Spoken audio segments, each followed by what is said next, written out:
জম্মু কাশ্মীরে সশস্ত্র হামলার জেরে ভারত ও পাকিস্তানের মধ্যে চরম উত্তেজনার সৃষ্টি হয়েছে। দুই দেশই একে অপরের বিরুদ্ধে পাল্টাপাল্টি ব্যবস্থা নিয়েছে।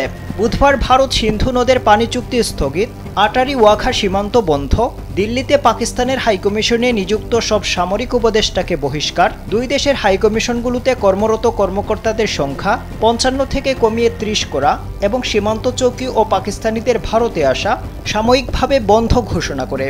তবে ছাড় দেয়নি পাকিস্তানও।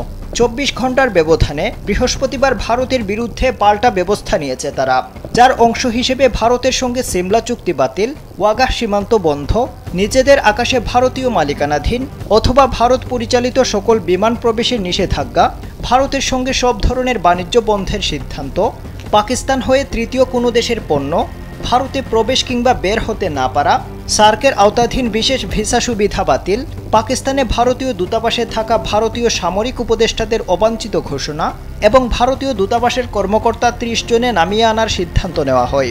পাকিস্তানের এই সিদ্ধান্ত নেওয়ার পরপরই যুক্তরাষ্ট্র, রাশিয়া, চীন, ব্রিটেন, ইউরোপীয় ইউনিয়ন সহ প্রায় ২০টি দেশের কূটনৈতিকদের সঙ্গে বৈঠক করেছে ভারত। বৈঠকে জম্মু কাশ্মীরের পহেলগাঁওয়ে হামলার বিষয়টি তুলে ধরেন দেশটির পররাষ্ট্র সচিব বিক্রম মিশ্রি। তিনি বলেন, সন্ত্রাসবাদের বিরুদ্ধে ভারত জিরো টলারেন্স নীতিতে এগিয়ে চলছে। তবে যুক্তরাষ্ট্র, রাশিয়া, চীন কিংবা ইউরোপীয় ইউনিয়নের কূটনৈতিক বৈঠকে কী কথা বলেছেন তা প্রকাশ করেনি কোনো গণমাধ্যম।